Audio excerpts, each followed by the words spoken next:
Makikigulo si Maha Salvador sa tandem ni Catherine Bernardo at James Reid. Nitong Biyernes ay opisyal ng pinakilala ng ABS-CBN Studios at Dreamscape Entertainment bilang isa sa mga lead star ng Catrid serye. Give way, 'cause the majesty is back. Maha Salvador joins Asia superstar Catherine Bernardo and multimedia prince James Reid in Dreamscape upcoming series, say ng Dreamscape Entertainment sa kanilang post. Ito ang pagbabalik primetime ni Maha na huling napanood bilang guest star sa The Iron Heart noong 2022. Matatandaang 2 Fridays ago ay opisyal ng inanunsyo ang pagbabalik ni Kat sa nasabing production na nasundan ng pagsama sa kanya ni James sa proyekto. Maraming fans nga ang natuwa dahil matagal na nilang pangarap na magsama sina Maha at Kat sa isang show. Magkaibigan din kasi ang dalawa sa tunay na buhay.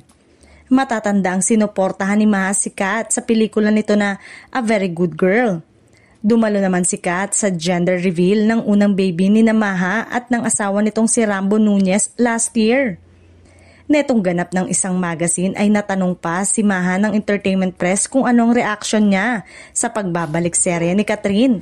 Naging matipid ang sagot ni Maha. I'm excited for her, diba? At least nagbabalik, say ni Maha.